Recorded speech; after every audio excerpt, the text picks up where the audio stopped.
4 ಜನ ವೈಲ್ಡ್ ಕಾರ್ಡಿಂದ ಏನು ಎಂಟ್ರಿ ಆಗ್ತೀರಾ 4 ಜನ ಹೊರಗೆ ಬಂದಿರ್ತಾರೆ ನಾಮಿನೇಟ್ ಆಗಿ. ಸೊ ಇಬ್ಬರು ಅವರೇ ಬೇಡ ಅಂತ ಹೇಳಿ ಸ್ಕಿಪ್ ಮಾಡಿಕೊಂಡು ಬಂದಿರ್ತಾರೆ. ಈ 4 ಜನ ಬಂದಿರೋದ್ರಲ್ಲಿ ಇಬ್ಬರು ಮೂವರು ಹೇಳಿರುವಂಥ ಪ್ರಕಾರ ರಿಯಾಲಿಟಿ ಶೋ ಅನ್ನೋದು ಫೇಕ್. ನೀವು 1 ತಿಂಗಳು ಅಲ್ಲಿ ಮನೇಲಿ ವಾಸಿಸಿದ್ದೀರಾ. ಸೊ ನಿಮ್ಮ ಪ್ರಕಾರ ಹೌದಾ ರಿಯಾಲಿಟಿ ಶೋ ಇದು ಫೇಕಾ? ಇಲ್ಲಿ ಡಾಮಿನೇಟ್ ಅನ್ನುವಂಥದ್ದು ಕಟ್ಟಿಟ್ಟ ಬುತ್ತಿ ಈ ರಿಯಾಲಿಟಿ ಶೋ ಅಲ್ಲಿ. ಇದಕ್ಕೆ ಈ ಸ್ಟೇಟ್ಮೆಂಟ್ಗಳಿಗೆ ನೀವೇನು ಹೇಳ್ತೀರಾ? ಹಳ್ಳಿ ಪವರ್ ಅಂತ ಹೇಳೋದೇ ಎಮೋಷ್ನಲಿ, ಫಿಸಿಕಲಿ ಎಲ್ಲ ಥರದಲ್ಲೂ ಟಾಸ್ಕ್ ನಡೆಯುತ್ತೆ. 100% ಏನು ಅಂತಂದರೆ ಕೆಲವೊಂದು ಸಂದರ್ಭದಲ್ಲಿ ನಮ್ಮನ್ನು ಡಾಮಿನೇಟ್ ಮಾಡ್ತಾರೆ. ಬಿಕಾಸ್ ನಾವು ಎಷ್ಟು ಸ್ಟ್ರಾಂಗ್ ಇದ್ದೀವಿ ಅಂತ ಹೇಳ್ಕೊಂಡು ತಿಳ್ಕೊಳ್ಳೋದಕ್ಕೋಸ್ಕರ.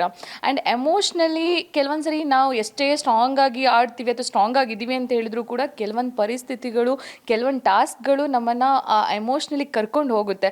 ಬಿಕಾಸ್ ಆ ಥರದ್ದು 100% ಮಾಡ್ತಾರೆ. ಕಾರಣ ಏನು ಅಂದರೆ ಅಲ್ಲಿ ನಾವು ಏನು ಪ್ರೂವ್ ಮಾಡ್ಕೋತೀವಿ ಅಂತ ಹೇಳ್ಕೊಂಡು ನೋಡೋದಕ್ಕೆ. ಆಮೇಲೆ ನಾನು ಜಾಸ್ತಿ ನೋಡಿಲ್ಲ. ಆಮೇಲೆ ಕೆಲವೊಬ್ರು ಹೇಳಿರೋದ್ರ ಬಗ್ಗೆ ನೋಡಿರೋ ಪ್ರಕಾರ ಏನು ಅಂದರೆ ಅಕುಲ್ ಸರ್ ಬಗ್ಗೆನೂ ಹೇಳಿದ್ದಾರೆ, ಹಾಗೆ ಹೇಳ್ತಾರೆ ಹೀಗೆ ಹೇಳ್ತಾರೆ ಅಂತ.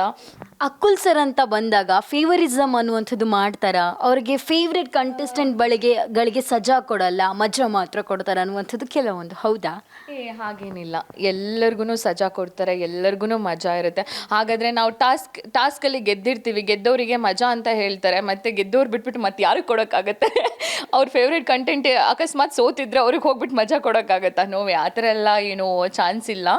ಬಟ್ ಏನು ಅಂದರೆ ಎಲ್ಲರಿಗೂ ಬೈತಾರೆ, ನನಗೆ ಅಂತಲ್ಲ. ಸೋತಾಗ 100% ಬೈಸ್ಕೊತೀವಿ. ಏನು ಅಂದರೆ ನಾಯಿಗೆ ಉಗ್ದಂಗೆ ಹೋಗಿತಾರೆ. ಕಾರಣ ಏನು ಅಂದರೆ ನೆಕ್ಸ್ಟ್ ಟಾಸ್ಕಲ್ಲಿ ಅದನ್ನೇ ನಾವು ಮೈಂಡಲ್ಲಿ ಇಟ್ಕೊಂಡು ನೆಕ್ಸ್ಟ್ ಟಾಸ್ಕಲ್ಲಿ ನಾವು ಚೆನ್ನಾಗಿ ಆಡಬೇಕು ಅಂತ.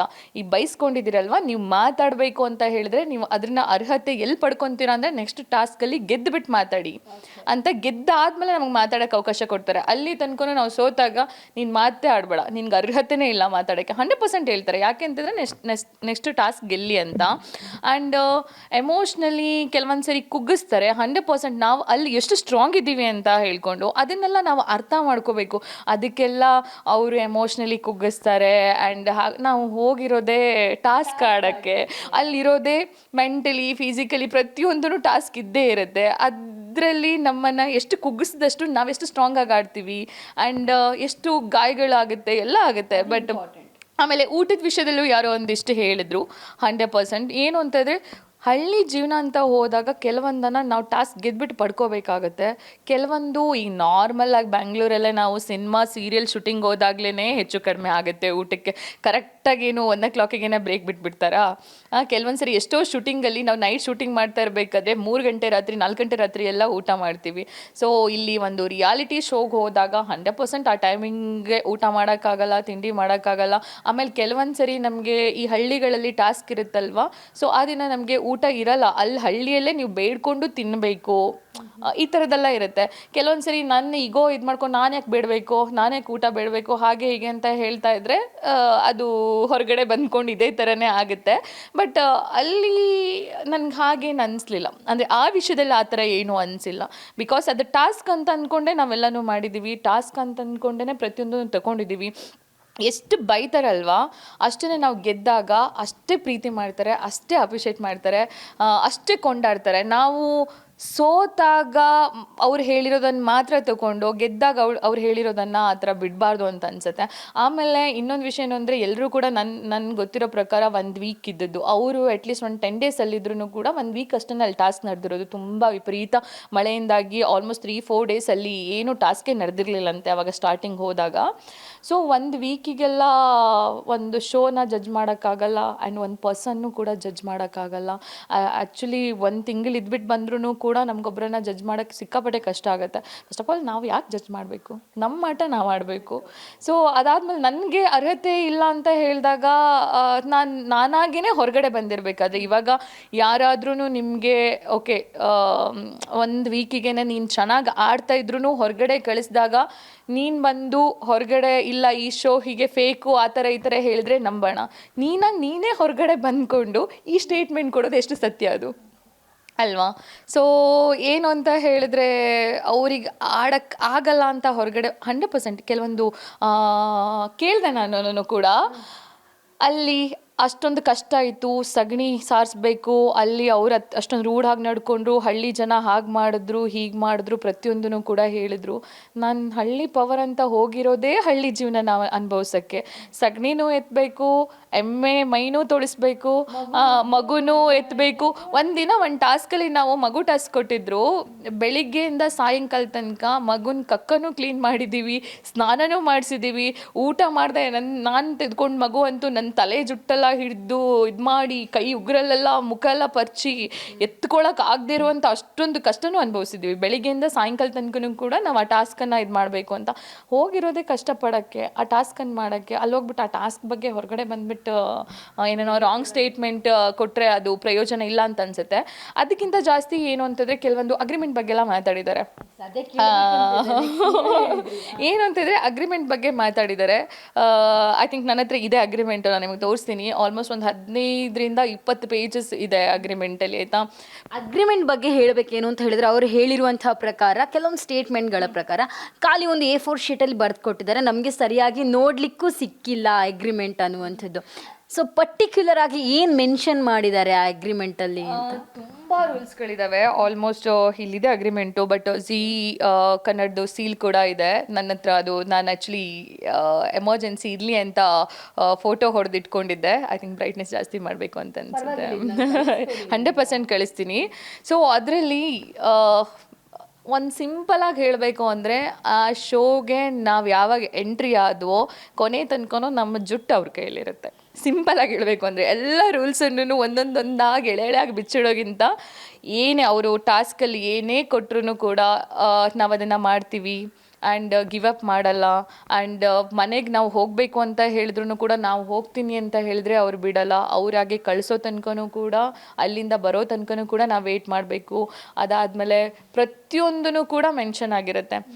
ಮೆಂಟಲಿ ಫಿಸಿಕಲಿ ಟಾಸ್ಕ್ ಇದ್ದಾಗ ಹೇಗೆ, ಅಕಸ್ಮಾತ್ ನಮಗೇನಾದರೂ ಅಂದರೆ ಹೆಲ್ತ್ ಪ್ರಾಬ್ಲಮ್ ಆದರೆ ಅದು ಹೇಗೆ, ಪ್ರತಿಯೊಂದೂ ಕೂಡ ಅದರಲ್ಲಿ ಇರುತ್ತೆ. ಆಮೇಲೆ ಒಂದು ಗೇಮಲ್ಲಿ ಗೆಲ್ಲೋದು ಬಿಡೋದು ಪ್ರತಿಯೊಂದೂ ಕೂಡ, ಅಂದರೆ ಅವರು ಇವಾಗ ನಾವು ಏನಾದರೂ ಕಬಡ್ಡಿ ಆಡಬೇಕಾದ್ರೆ ಅಂಪೈರ್ ಡಿಸಿಷನ್ನೇ ಫೈನಲ್ ಅಂತ ಹೇಳ್ತೀವಲ್ಲ, ಅದೇ ರೀತಿ ಅವರು ಡಿಸಿಷನ್ ಫೈನಲ್ ಅಂತ ಹೇಳ್ಕೊಂಡು ಎಲ್ಲನೂ ಕೂಡ ಮೆನ್ಷನ್ ಮಾಡಿರಬೇಕಾದ್ರೆ ನಾವು ಹೋಗ್ಬಿಟ್ಟು ಅಲ್ಲಿ ಅದಕ್ಕೆಲ್ಲ ನೋಡಿಬಿಟ್ಟೇ ತಾನೇ ಸಿಗ್ನೇಚರ್ ಹಾಕಿರ್ತೀವಿ. ಓಕೆ ಅಂತಲೇ ಸಿಗ್ನೇಚರ್ ಹಾಕಿರ್ತೀವಿ. ಅಕಸ್ಮಾತ್ ಅದು ನಾಟ್ ಓಕೆ ಅಂತ ಆಗಿದ್ದಿದ್ರೆ ಆವಾಗಲೇ ಸಿಗ್ನೇಚರ್ ಹಾಕ್ಬೇಡಿ, ನೀವು ಯಾಕೆ ಹೋಗ್ತೀರಾ? ಬಿಕಾಸ್ ಅದು ಯಾವುದಕ್ಕೂ ಅಗ್ರಿ ಇಲ್ಲ ಅಂತ ಹೇಳಿದ್ರೆ, ನೀವು ಒಪ್ತಾ ಇಲ್ಲ ಅಂತ ಹೇಳಿದ್ರೆ, ಈಗ ಅಲ್ಲಿ ಹೋಗಿ ಹೊರಗಡೆ ಬಂದಾದ್ಮೇಲೆ ನಾನು ಒಪ್ಪಲ್ಲ ಅಂತ ಹೇಳೋದಲ್ಲ. ಸೊ ಅಲ್ಲಿ ಹೋಗಬೇಕಾದ್ರೆ ಅಗ್ರಿಮೆಂಟ್ ನೋಡಿಕೊಂಡು ನನಗಿದು ಒಪ್ಪಿಗೆ ಇಲ್ಲ, ನಾನು ಹೋಗಲ್ಲ ಅಂತ ಹೇಳಿದ್ರೆ ಕಥಮ್ ನಾಟಕ ಬಂತು. ಸೊ ಅದೆಲ್ಲ ಇದ್ದಾಗ ನಾವು ಅದಕ್ಕೆಲ್ಲ ಸಿಗ್ನೇಚರ್ ಹಾಕಿ ಹೋಗಿರ್ತೀವಿ ಅಂದರೆ ಬರಬೇಕಾದ್ರೂ ಕೂಡ ಎಲ್ಲದಕ್ಕೂ ರೆಡಿಯಾಗಿರಬೇಕು. ಅವ್ರು ಯಾವಾಗ ಕಳಿಸಿದ್ರು ನಾವು ಬರೋಕ್ಕೆ ರೆಡಿಯಾಗಿರಬೇಕು. ಅದು ಏನೇ ಆಗಲಿ ಅದು ರೆಡಿಯಾಗಿರಬೇಕು. ಇದೆಲ್ಲ ಮ್ಯಾಂಡೇಟ್ರಿ ಕ್ವಶನ್ ನಾನು ಕೇಳಲೇಬೇಕು ಅಂತ ಅಂದ್ಕೊಂಡಿದ್ದೆ. ಯಾಕಂತ ಹೇಳಿದ್ರೆ, ನೀವು ಅಲ್ಲಿ ಹೋದ್ರಿಂದ ನೀವು ಅನುಭವಿಸಿರ್ತೀರ, ಅಲ್ಲಿ ಏನಾಗುತ್ತೆ ಅಂತ ಹೇಳಿ ನಾವು ಇಲ್ಲಿ ಮೈಕ್ ಹಿಡ್ಕೊಂಡು ಹೇಳಿದರೆ ಏನು ಗೊತ್ತಾಗಲ್ಲ. ಅಲ್ಲಿ ಖುದ್ದು ಅನುಭವ ಪಡ್ಕೊಂಡಿರ್ತೀರ ನೋಡಿ, ನಿಮ್ಮ ಹತ್ರ ಕೇಳಿದ್ರೇ ಜನರಿಗೆ ಅರ್ಥ ಆಗೋದು. ಓಕೆ, ಇದೆಲ್ಲ ನಿಮ್ಮ ಅನುಭವ ಆದರೆ ಇವಾಗ ಮಹಾಸತಿ ಯಾರು? ಮಹಾಸತಿ ಅಂತ ಹೇಳಿ ಬಂದಾಗ ಎಲ್ರಿಗೂ ಗೊತ್ತಿರುವಂಥ ಪ್ರಕಾರ ಹಳ್ಳಿ ಪವರ್ ರಿಯಾಲಿಟಿ ಶೋಗೆ ಬಂದಿದ್ದಾರೆ. ಬೈಕ್ ರೈಡರ್ ಅನ್ನುವಂಥದ್ದು ಎಲ್ರಿಗೂ ಗೊತ್ತಿದೆ. ಎಕ್ಸ್ಪ್ರೆಷನ್ ಎಲ್ಲ ಕೊಟ್ಟಾಗ ಏನು ನಾಟಕದಲ್ಲಿ ಇದ್ದರು ಅಂತ ಹೇಳಿ ಎಲ್ಲ ಅನುಭವ ಇದೆ. ನೀವು ಇಂಟ್ರೊಡಕ್ಷನಲ್ಲಿ ಕೊಟ್ಟಿದ್ರಿ ಕೂಡ, ನೀನಾಸಮ್ಮಲ್ಲಿ ಕಲ್ತ್ಕೊಂಡು ಬಂದಿದ್ದೇನೆ ಅನ್ನುವಂಥದ್ದು. ಇವಾಗ ಎಕ್ಸಾಕ್ಟ್ಲಾಗಿ ಹೇಳಬೇಕು ಅಂತ ಇದ್ದರೆ, ಮಹಾಸತಿ ಯಾರು? ನಿಮ್ಮ ಊರು ಯಾವುದು? ಎಷ್ಟು ವಿದ್ಯಾಭ್ಯಾಸ ಅಂತ ಬಂದಾಗ, ಎಜುಕೇಷನ್ ಅಂತ ಬಂದಾಗ ಏನು ಮಾಡ್ಕೊಂಡಿದ್ದೀರಾ ಅನ್ನುವಂಥದ್ದು. ಆ್ಯಕ್ಚುಲಿ ನಂದು ಮೂಲತಃ ಊರು ಉತ್ತರ ಕನ್ನಡ ಡಿಸ್ಟಿಕ್, ಹೊನ್ನಾವರ ತಾಲೂಕು. ಅದೇ ಕಾರವಾರ ಡಿಸ್ಟಿಕ್ ಫಸ್ಟಲ್ಲಿ. ಉತ್ತರ ಕನ್ನಡ ಅಂದ ತಕ್ಷಣ ಕೆಲವೊಬ್ರು ಅಂದ್ಕೊತಾರೆ ಉತ್ತರ ಕರ್ನಾಟಕ ಅಂತ ಅಂದ್ಕೋತಾರೆ. ಕಾರವಾರ ಡಿಸ್ಟಿಕ್ಕು, ಹೊನ್ನಾವರ ತಾಲೂಕು. ಅಲ್ಲಿ ಕಾಸರಗೋಡು ಅಂತ ಹೇಳ್ಕೊಂಡು, ಕಾಸರಗೋಡಲ್ಲ ಅದು ಕಾಸರಗೋಡು ಕೇರಳ ಬರುತ್ತೆ, ಇದು ಕಾಸರಗೋಡು ಅಂತ ಹೇಳ್ಕೊಂಡು ಒಂದು ಅಲ್ಲಿ ನನ್ನ ಮೂಲತಃ ನೇಟಿವು. ನಾನು ಓದಿರೋದು ಬೆಳೆದಿರೋದು ಎಲ್ಲ ಏನು ಅಂದರೆ ತಾತನ ಜೊತೆಗೆ.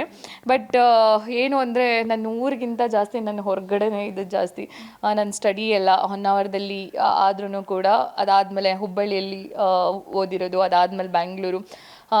ನಾನು ಸೆಕೆಂಡ್ ಪಿ ಯು ಸಿ ಮುಗ್ದಾದ ತಕ್ಷಣವೇ ಡಿಪ್ಲೊಮಾ ಕೋರ್ಸ್ ತೊಗೊಂಡೆ. ಅದಾದಮೇಲೆ ಥಿಯೇಟ್ರು ನೀನಾಸಂ ಮುಗಿಸ್ಕೊಂಡು ಆಮೇಲೆ ಸಂಸ್ಕೃತಿ ಕಾಲೇಜ್ ವಿಜುವಲ್ ಆ್ಯಂಡ್ ಪರ್ಫಾರ್ಮಿಂಗ್ ಆರ್ಟ್ಸನ್ನು ಹುಬ್ಬಳ್ಳಿಯಲ್ಲಿ ಓದಿ, ಕೇರಳದಲ್ಲಿ ಕಲಾರಿ ಫೈಟ್ ಕಲಿತು ಸೊ ಅದಾದಮೇಲೆ ಕೇರಳದಲ್ಲಿ ಕಲಾರಿ ಫೈಟ್ ಕಲಿತು ಆಮೇಲೆ ತುಂಬ ವರ್ಷ ರಂಗಭೂಮಿಯಲ್ಲೇ ವರ್ಕ್ ಮಾಡಿದ್ದೀನಿ. ಸಿನಿಮಾ ಇಂಡಸ್ಟ್ರಿಗೆ ಬರೋಕ್ಕಿಂತ ಮೊದಲು ನಾನು ರಂಗಭೂಮಿಯಲ್ಲಿ ನಿರ್ದೇಶನವನ್ನು ಮಾಡಿದ್ದೀನಿ. ಅಂದರೆ ರಂಗಭೂಮಿಯಲ್ಲಿ ಫಸ್ಟ್ ಒಂದಿಷ್ಟು ನಾಟಕಗಳ ನಿರ್ದೇಶನ ಮಾಡಿದೆ ಆ್ಯಂಡ್ ಆ್ಯಕ್ಟಿಂಗ್ ಮಾಡಿದೆ. ಆವಾಗ ಕಾಂಪಿಟೇಷನ್ಗೆ ಹೋಗ್ತಿದ್ದೆ ಆ್ಯಂಡ್ ಬೇರೆ ಬೇರೆ ಕಡೆ ಸೌತ್ ಝೋನಲ್ಲೆಲ್ಲ ಕಾಂಪಿಟೇಷನ್ಗೆ ಹೋಗಿ ಬೆಸ್ಟ್ ನಟಿ ಅವಾರ್ಡ್ ಬಂದಿದೆ. ಆ್ಯಂಡ್ ಈ ಹಾರ್ಟಿಕಲ್ಚರ್ ಫಾರೆಸ್ಟ್ರಿ ಕಾಲೇಜಿಗೆಲ್ಲ ಯೂತ್ ಫೆಸ್ಟ್ ಅಂತ ನಡೆಯುತ್ತೆ ಪ್ರತಿ ವರ್ಷವೂ ಕೂಡ. ಅಲ್ಲೂ ಕೂಡ ನಾನು ಡೈರೆಕ್ಷನ್ ಮಾಡಿ ಸ್ಟೂಡೆಂಟ್ಗಳನ್ನು ನ್ಯಾಷನಲ್ ಲೆವೆಲ್ ತನಕನೂ ಕರ್ಕೊಂಡು ಹೋಗಿದ್ದೀನಿ. ಸೊ ಅದಾದಮೇಲೆ ನಾನು ಇಂಡಸ್ಟ್ರಿಗೆ ಬಂದಿರೋದು. ಅದು ಬಿ ಸುರೇಶ್ ಸರ್ ಕಡೆಯಿಂದ. ಬಿಕಾಸ್ ಬಿ ಸುರೇಶ್ ಸರ್ ನನಗೆ ರಂಗಭೂಮಿಯಲ್ಲಿ ಪರಿಚಯ. ಅವ್ರದ್ದೊಂದು ಸೀರಿಯಲ್ ನಡೀತಾ ಇರುತ್ತೆ ಉದಯದಲ್ಲಿ, ಕ್ಷಮ ಅಂತ ಹೇಳಿಕೊಂಡು. ಫಸ್ಟ್ ನಾನು ಸೀರಿಯಲ್ ಮಾಡಿದ್ದೆ ಕ್ಷಮ ಸೀರಿಯಲ್ಲು. ಅದೊಂದು 2 ವರ್ಷ ಮಾಡಿದೆ. ಅದಾದಮೇಲೆ ಸಿನಿಮಾಗಳು ಅಂತ ಸ್ಟಾರ್ಟ್ ಆಯಿತು. ಇವಾಗ ಕರೋನಾ ಆದಮೇಲೆ ಫಸ್ಟಲ್ಲಿ 2-3 ಸೀರಿಯಲ್ ಮಾಡಿದೆ, ಕ್ಷಮ, ಸರೆಯು. ಆಮೇಲೆ ರೀಸೆಂಟಾಗಿ ಬೃಂದಾವನ ಅಂತ ಹೇಳೋ ಸೀರಿಯಲ್ಲು ಕೂಡ ನೆಗೆಟಿವ್ ಮಾಡಿದೆ. ಸೊ ಕಲರ್ಸ್ ಕನ್ನಡದಲ್ಲಿ ಬರ್ತಾ ಇರೋ ಬೃಂದಾವನ ಸೀರಿಯಲ್ಲು ಕೂಡ ನೆಗೆಟಿವ್ ಮಾಡಿದೆ. ಸೊ ಏನು ಅಂದರೆ ಆ ಸೀರಿಯಲ್ ಸ್ವಲ್ಪ ಬೇಗ ಸ್ಟಾಪ್ ಆಯಿತು.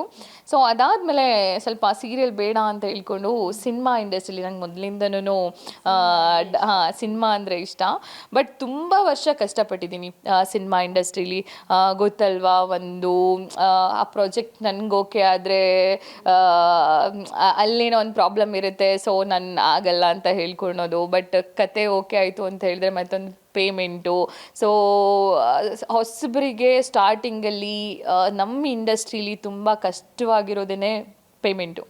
ಆಮೇಲೆ ಗೊತ್ತಿರುತ್ತೆ ಆಬ್ವಿಯಸ್ಲಿ ಎಲ್ಲರಿಗೂ ಕೂಡ, ಒಂದು ಹುಡುಗಿ ಅಂತ ಹೇಳಿದಾಗ ಫಸ್ಟಲ್ಲಿ ಒಂದಿಷ್ಟು ಬರೋದೇ ಒಂದಿಷ್ಟು ನೆಗೆಟಿವ್ಸು. ಸೊ ಅದ್ರ ಬಗ್ಗೆ ಈಗ ಮಾತಾಡೋದು ಬೇಡ. ಬಟ್ ಏನು ಅಂತ ಹೇಳಿದೆ, ಆ ಥರದ್ದೆಲ್ಲ ಒಂದಿಷ್ಟು ಸ್ಟ್ರಗಲನ್ನು ಎದುರಿಸ್ಬಿಟ್ಟು ಓಕೆ ಆ್ಯಕ್ಟಿಂಗ್ಗೆ ಏನೋ ಇಷ್ಟೊಂದು ಕಷ್ಟ ಆಗ್ತಾ ಇದೆ ಅಂತ ಹೇಳ್ಕೊಂಡಾಗ ನಾನು ಅವಾಗ ಡೈರೆಕ್ಷನ್ ಡಿಪಾರ್ಟ್ಮೆಂಟಿಗೆ ಸೇರಿಕೊಂಡಿರೋದು. ಬಿಕಾಸ್ ನಂದು ಕೂಡ ಥಿಯೇಟ್ರಲ್ಲಿ ರಂಗಭೂಮಿಯಲ್ಲಿ ತುಂಬ ನಿರ್ದೇಶನ ಮಾಡಿದ್ದೀನಿ ಆ್ಯಂಡ್ ನ್ಯಾಷನಲ್ ಅವಾರ್ಡ್ ಕೂಡ ಬಂದಿದೆ.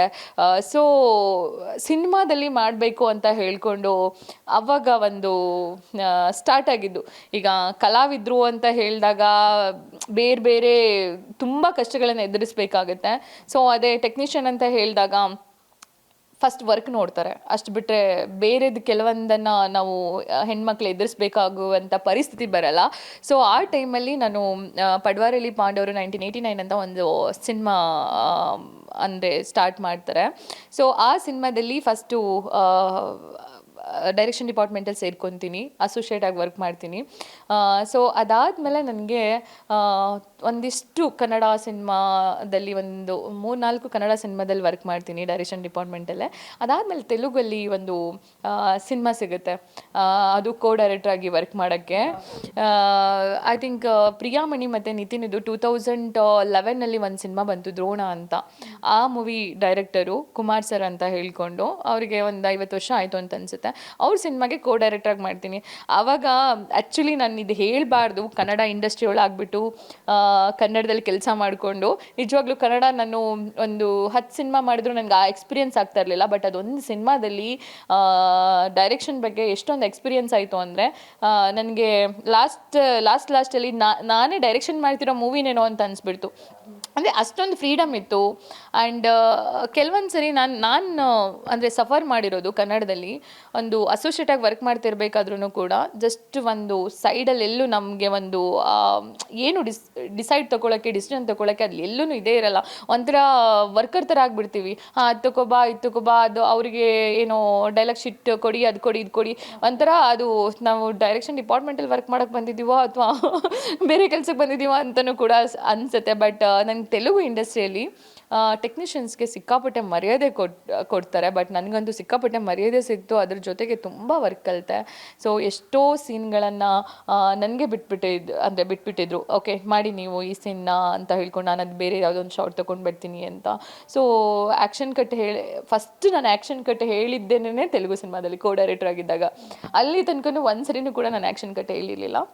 ಸೊ ಆ ಸಿನಿಮಾದ ನನ್ನ ವರ್ಕ್ ನೋಡಿಕೊಂಡು ತೆಲುಗಲ್ಲೇ ಇನ್ನೊಂದು ಸಿನಿಮಾಗೂ ಕೂಡ ಡೈರೆಕ್ಟ್ರಾಗಿ ವರ್ಕ್ ಮಾಡಿದೆ. ಅದ್ರ ಜೊತೆಗೆ ನಾನು ಆ್ಯಡ್ ಶೂಟ್ಗಳನ್ನೆಲ್ಲ ಡೈರೆಕ್ಷನ್ ಮಾಡ್ತೀನಿ. ಇವಾಗಲೂ ಕೂಡ ಒಂದು 7-8 ಆ್ಯಡ್ ಶೂಟ್ಗಳನ್ನು ಮಾಡಿದೆ, ಆ್ಯಡ್ ಶೂಟ್ಗಳನ್ನ ಡೈರೆಕ್ಷನ್ ಮಾಡಿದೆ. ಅದ್ರ ಜೊತೆಗೆ ಹೋಗ್ತಾ ಇದೆ. ಇವಾಗ ಮೇನ್ ಏನು ಅಂತ ಇದ್ದರೆ ನನ್ನದೊಂದು ಸಿನಿಮಾ ಸ್ಕ್ರಿಪ್ಟ್ ವರ್ಕ್ ರೆಡಿ ಆಗ್ತಾ ಇದೆ. ಸೊ ಅಕುಲ್ ಸರು ಬರಬೇಕಾದ್ರೆ ಅದೇ ಹೇಳಿರೋದು ಏನು ಅಂದರೆ, ಅಕುಲ್ ಸರ್ಗೂ ಗೊತ್ತು ಸ್ಕ್ರಿಪ್ಟ್ ವರ್ಕ್ ರೆಡಿ ಆಗ್ತಿದೆ ಅಂತ. ಆ ರೆಡಿ ಆಗ್ತಿರೋ ಟೈಮಲ್ಲೇ ನನಗೊಂದು ಅಂದರೆ ಒಂದು ಒಳ್ಳೆ ಅಪಾರ್ಚುನಿಟಿ ಸಿಕ್ಕಿರೋದು ನನಗೆ, ಹಳ್ಳಿ ಪವರು. ಸೊ ಇಷ್ಟು ವರ್ಷ ನಾನು 10 ಇಯರ್ಸ್ ಆಯಿತು ಇಂಡಸ್ಟ್ರೀಲಿ ಕೆಲಸ ಮಾಡೋಕ್ಕೆ ಸ್ಟಾರ್ಟ್ ಮಾಡಿ. ಬಟ್ ಮಹಾಸತಿ ಗೌಡ ಅಂದ ತಕ್ಷಣ ಒಂದು ನೇಮು ಎಲ್ಲರೂ ಒಂದು ಗುರ್ಸುವಂಥ ಮಟ್ಟಿಗೆ ನನಗೆ ಸೀರಿಯಲಲ್ಲೂ ಸಿಕ್ಕಿಲ್ಲ. ಇದೊಂದು ಪ್ರೋಗ್ರಾಮಿಂದ ಸಿಕ್ತು, ರಿಯಾಲಿಟಿ ಶೋಯಿಂದ ಸಿಕ್ತು. ಸೊ ಇಲ್ಲೊಂದು ಬ್ರೇಕ್ ಬೇಕು ಅಂತ ಹೇಳ್ಕೊಂಡು ನಾನು ಬಂದಿರೋದು. ಬಟ್ ಅದು ನನ್ನ ಸಿನಿಮಾಗೂ ಹೆಲ್ಪ್ ಆಗ್ಬೋದೇನೋ ಗೊತ್ತಿಲ್ಲ. ಇಲ್ಲ, ಇನ್ನೂ ರಿವೀಲ್ ಮಾಡಿಲ್ಲ.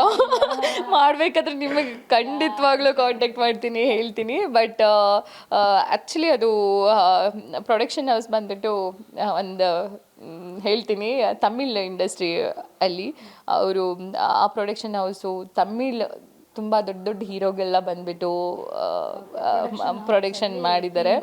ಫಿಲ್ಮ್ ಬಂದಿದೆ. ಆಲ್ಮೋಸ್ಟ್ ಅವರು ಪ್ರೊಡಕ್ಷನ್ ಹೌಸಲ್ಲಿ ಆಲ್ಮೋಸ್ಟ್ ತಮಿಳಲ್ಲಿ 15 ಮೇಲೆ ಬಂದಿದೆ. ಸೊ ಆ ಥರ ದೊಡ್ಡ ಪ್ರೊಡಕ್ಷನ್ ಹೌಸಿಂದ ನನಗೆ ನನ್ನ ಸಿನಿಮಾದು ಒಂದು ಲೈನ್ ಕತೆ ಕೇಳಿದ ತಕ್ಷಣವೇ ಅವರು ಓಕೆ ಅಂದರು. ಬಿಕಾಸ್ ಆ ಕತೆ ತುಂಬ ಇಷ್ಟ ಆಯಿತು ಅವರಿಗೆ, ಓಕೆ ಅಂದರು. ಸೊ ಅದಕ್ಕೆ ಇವಾಗ ಸ್ಕ್ರಿಪ್ಟ್ ವರ್ಕ್ ನಡೀತಾ ಇದೆ. ನೀವು ಆವಾಗಲೇ ಹೇಳಿದಿರಿ ಇಂಡಸ್ಟ್ರಿ ಅಂತ ಹೇಳಿ ಬಂದಾಗ ಹುಡುಗಿರು ತುಂಬ ಸಫರ್ ಪಡ್ತಾರೆ ಅಂತ ಹೇಳಿ.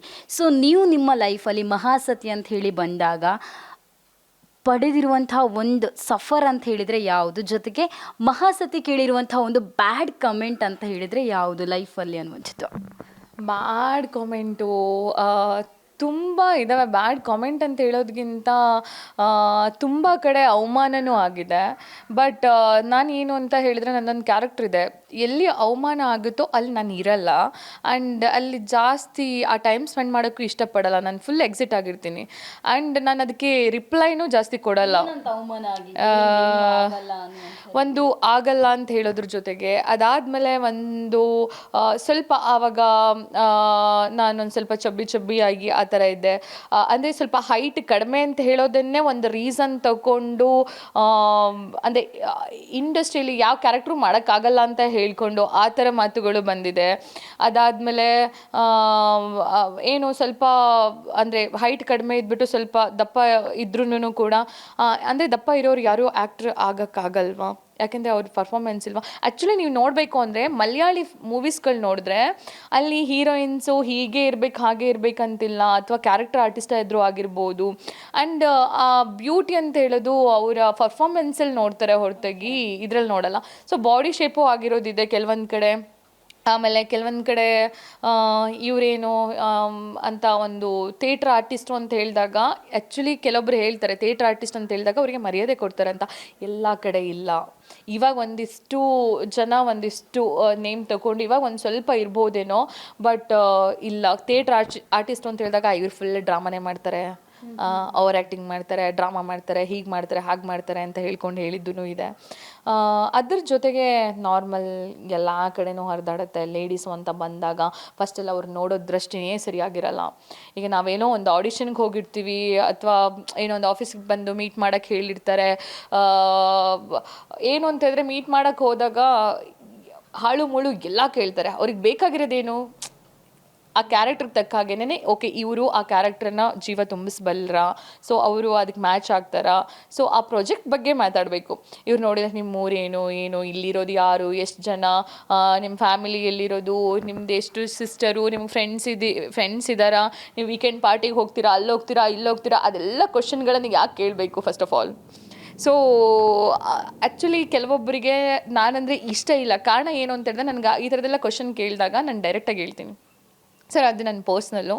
ಸೊ ನಿಮಗೆ ಪ್ರಾಜೆಕ್ಟ್ಗೆ ಏನು ಬೇಕೋ ಅಥವಾ ನಿಮ್ಮ ಮಾಡ್ತಿರೋ ಮೂವಿಗೆ ಏನು ಬೇಕೋ ಅದನ್ನು ಕೇಳಿ, ಅಥವಾ ಆ ಕ್ಯಾರೆಕ್ಟರ್ ಬಗ್ಗೆ ಹೇಳಿ, ಅಥವಾ ಆಡಿಷನ್ ತಗೊಳ್ಳಿ. ಅದಕ್ಕೆ ಬೇಕಾಗಿರೋ ಥರ ಆ್ಯಕ್ಟಿಂಗ್ ಮಾಡಬೇಕಾ ಏನು ಅಂತ ಹೇಳಿದರೆ, ನೀವು ಒಂದು ಸೀನ್ ಕೊಟ್ಟರು ಓಕೆ, ಸೀನ್ ಪೇಪರ್ ಕೊಟ್ಟರು ಓಕೆ, ಇಲ್ಲ ಒಂದು ಸನ್ನಿವೇಶ ಕೊಟ್ಟರು ಕೂಡ ನಾನು ಪರ್ಫಾರ್ಮೆನ್ಸ್ ಮಾಡ್ಕೊಂಡು ಹೋಗ್ತೀನಿ. ಓಕೆ ನಿಮ್ಗೆ ಆ ಕ್ಯಾರೆಕ್ಟರ್ ಸೂಟ್ ಆಗುತ್ತೆ ಅಂದರೆ ತಗೊಳ್ಳಿ, ಇಲ್ಲ ಅಂತ ಹೇಳಿದರೆ ಇಲ್ಲ. ಬಟ್ ನನ್ನ ಪರ್ಸ್ನಲ್ ಎಲ್ಲ ಯಾಕೆ ಹೇಳಬೇಕು?